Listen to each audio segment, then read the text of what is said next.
ಬೆಲೆ ಏರಿಕೆಯ ನಾಗಾಲೋಟ ಮುಂದುವರೆಸಿದೆ. ಚಿನ್ನ ಮತ್ತು ಬೆಳ್ಳಿ 22 ಕ್ಯಾರೆಟ್ ಚಿನ್ನದ 10 ಗ್ರಾಮ್ಗೆ ₹1,100 ಏರಿಕೆಯಾಗಿದೆ.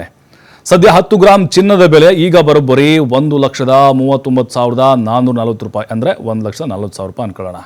ಬೆಳ್ಳಿ ಬೆಲೆಯಲ್ಲೂ ಕೂಡ ಕೆಜಿಗೆ ₹4,000 ಏರಿಕೆಯಾಗಿದೆ. ಸದ್ಯ 1 ಕೆಜಿ ಬೆಳ್ಳಿ ಈಗ ₹2,41,400ಗೆ ಮಾರಾಟ ಆಗ್ತಾ ಇದೆ.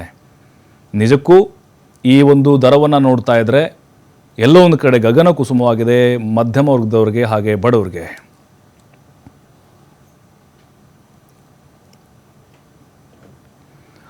ಚಿನ್ನದ ಬೆಲೆ ಏರಿಕೆಯಿಂದ ಬ್ಯಾಂಕ್ಗಳ ಆದಾಯ ಹೆಚ್ಚಾಗಿದೆ. ಬಂಗಾರದ ಮೇಲಿನ ಸಾಲ ₹125ಕ್ಕೆ ಜಿಗಿತಾಗಿದೆ.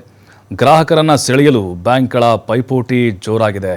22 ಕ್ಯಾರೆಟ್ ಚಿನ್ನದ ಬೆಲೆ 10 ಗ್ರಾಮ್ಗೆ 1.35 ಲಕ್ಷ ಅಂದರೆ ₹1,35,000 ಏರಿಕೆಯಾಗಿದೆ. ಚಿನ್ನದ ಬೆಲೆ ಏರಿಕೆಯಿಂದ ಗ್ರಾಹಕರ ಲೋನ್ಗೆ ಅವಕಾಶಗಳು ಜಾಸ್ತಿ ಇದೆ.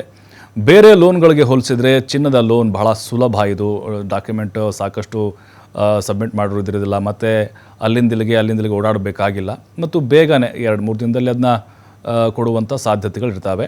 6 ತಿಂಗಳಲ್ಲಿ ಸಾಲ ತೆಗೆದುಕೊಳ್ಳುವವರ ಸಂಖ್ಯೆ ಕೂಡ ದುಪ್ಪಟ್ಟಾಗಿದೆ. ಇನ್ನು ಈ ಸಾಲ ಪ್ರಮಾಣ ಹೆಚ್ಚಾಗಲಿಕ್ಕೆ ಕಾರಣಗಳು ಕೂಡ ಬಹಳ ಇದ್ದಾವೆ. ಚಿನ್ನದ ಬೆಲೆಯಲ್ಲಿ ಆದಂಥ ಏರಿಕೆ ನೋಡಿ, ಗೋಲ್ಡ್ ರೇಟ್ ಜಾಸ್ತಿ ಆಗಿದೆ ಅಲ್ವಾ, ಹಾಗಾಗಿನೇ ಭಾಳ ಸೇಫ್ ಝೋನ್ ಅಂಥೇಳಿ, ಮತ್ತು ಎಮರ್ಜೆನ್ಸಿಯಾಗಿ ತೆಗೆದುಕೊಳ್ಬೋದು ಅಂಥೇಳಿ ಬೇರೆ ಬೇರೆ ಕಾರಣ. ಈಗ ಅವರ ಕೆಲವೊಂದಿಷ್ಟು ಏನು ಅಗತ್ಯತೆಗಳಿರ್ತವೆ, ಈಗ ಕೆಲವರು ವ್ಯಾಪಾರ ದೃಷ್ಟಿಯಿಂದ ತಗೋತಾರೆ, ಹೋಮ್ ಮತ್ತು ಎಜುಕೇಷನ್ ಅಂತ ತಗೋತಾರೆ, ಅವರ ಕೆಲವೊಂದಿಷ್ಟು ಸರ್ವಿಸಸ್ ತಗೋತಾರೆ. ಕನಿಷ್ಠ ದಾಖಲೆಯನ್ನು ಒದಗಿಸಿ ಸಾಲವನ್ನು ಇಲ್ಲಿ ತೆಗೆದುಕೊಳ್ಬೋದು, ಹಾಗಾಗಿನೇ ಆಯ್ಕೆ ಮಾಡಿಕೊಡ್ತಾರೆ. ಅಲ್ಪಾವಧಿಯ ದುಡಿಯುವ ಬಂಡವಾಳ ಮತ್ತು ತುರ್ತು ಅಗತ್ಯ ಪೂರೈಸೋದಕ್ಕೆ ಸುಲಭ ಆಗುತ್ತೆ. ಜೊತೆಗೆ ಚಿನ್ನದ ಸಾಲ ವ್ಯವಹಾರ ತುಂಬ ಸರಳ ಮತ್ತು ಪಾರದರ್ಶಕವಾಗಿರುತ್ತೆ ಅನ್ನೋದು ಒಂದು ಉದ್ದೇಶ.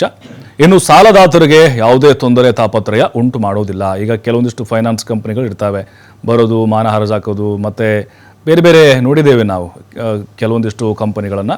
ಇನ್ನು ಸಾಲವನ್ನು ನೀಡಲು ಫೈನಾನ್ಸ್ಗಳು ಕೂಡ ಮುಗಿಬಿದ್ದಿದ್ದಾವೆ ನೋಡಿ. ಈಗ ಬ್ಯಾಂಕ್ಗಳನ್ನು ಹೊರತುಪಡಿಸಿದರೆ ಬೇರೆ ಬೇರೆ ಫೈನಾನ್ಸ್ಗಳು ಕೂಡ ನಾಯಿ ಕೊಡೆಗಳಂತೆ ತಲೆ ಎತ್ತಿದ್ದಾವೆ. ಸಣ್ಣ ಸಣ್ಣ ಫೈನಾನ್ಸ್ನವರು ಕೂಡ ದೊಡ್ಡ ಮಟ್ಟದಲ್ಲಿ ಚಿನ್ನವನ್ನು ಅಡ ಇಟ್ಕೊಳ್ತಾ ಇದ್ದಾರೆ. ಅದರ ಜೊತೆಗೆ ಅದಕ್ಕೆ ಪೂರಕವಾದಂಥ ಸಾಲಗಳನ್ನು ಕೂಡ ಕೊಡ್ತಾ ಇದ್ದಾರೆ. ಇನ್ನು ಸಾಲದ ಪ್ರಮಾಣವನ್ನು ಈ ಬ್ಯಾಂಕ್ಗಳು 50% ಹೊಂದಿದ್ದಾವೆ. ಉಳಿದ ಪಾಲು ಹಣಕಾಸು ಕಂಪನಿಗಳ ಪಾಲು ಅಂತ RBIನ ಕೆಲವೊಂದಿಷ್ಟು ಅಂಕಿಅಂಶಗಳು ಹೇಳ್ತಾ ಇದ್ದಾವೆ. ಪರಿಸ್ಥಿತಿಯನ್ನು ಉಪಯೋಗಿಸಿಕೊಳ್ಳೋಕೆ ಮುಗಿಬಿದ್ದಿದೆ ಬ್ಯಾಂಕೇತರ ಹಣಕಾಸು ಸಂಸ್ಥೆಗಳು.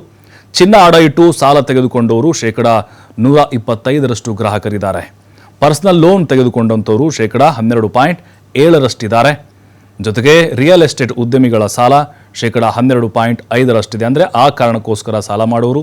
ಇನ್ನು ಸರ್ವಿಸ್ಗೋಸ್ಕರ ಏನು ಸಾಲ ಮಾಡೋರು ಪ್ರಮಾಣ 11.7 ವಾಹನಗಳ ಮೇಲಿನ ಸಾಲ ತೆಗೆದುಕೊಂಡವರು ₹11 ಜನ ಇದ್ದಾರೆ. ಚಿನ್ನ ಅಡ ಇಟ್ಟು ಸಾಲ ತೆಗೆದುಕೊಳ್ಳುವ ಸಂಖ್ಯೆ 125% ಏರಿಕೆಯಾಗಿದೆ, ಅಂದರೆ ಡಬಲ್ ಆಗಿದೆ ಅನ್ನೋದು ಕೂಡ ಈ ಅಂಕಿ ಸಂಖ್ಯೆಗಳ ಮೂಲಕ ಗೊತ್ತಾಗುತ್ತೆ. ಇನ್ನು ಬೇರೆ ಬೇರೆ ಕಾರಣಗಳಿಗೋಸ್ಕರ ಸಾಲವನ್ನು ತೆಗೆದುಕೊಂಡಂಥವ್ರ ಸಂಖ್ಯೆ ಇಲ್ಲಿ ಬಹಳ ಕಡಿಮೆ ಇದೆ. ಕಾರಣ ಅಂತ ಹೇಳಿದರೆ ಮುಂದಿನ ದಿನಗಳಲ್ಲಿ ಇದರ ಪ್ರಮಾಣ ಇನ್ನೂ ಹೆಚ್ಚಾಗಬಹುದು. ಜೊತೆಗೆ ಚಿನ್ನದ ದರ ಏರಿಕೆ ಇಳಿಕೆ ಆಗುತ್ತೆ, ಅದರ ಬಗ್ಗೆ ಚರ್ಚೆಗಳಾಗ್ತಾ ಇದೆ. ಖಂಡಿತವಾಗಲೂ ಕಡಿಮೆ ಆಗುವಂಥ ಸಾಧ್ಯತೆಗಳಿಲ್ಲ. ಇನ್ನೂ ಏರಿಕೆಯಾದರೂ ಕೂಡ ಅಚ್ಚರಿ ಪಡಬೇಕಾಗಿಲ್ಲ. 2 ಲಕ್ಷಕ್ಕೂ ಮೀರಿ ಹೋಗ್ಬೋದು ಅಂತ ಹೇಳ್ತಿದ್ದಾರೆ ಆರ್ಥಿಕ ತಜ್ಞರು 2026 ಕೊನೆಯ ಹಂತದಲ್ಲಿ.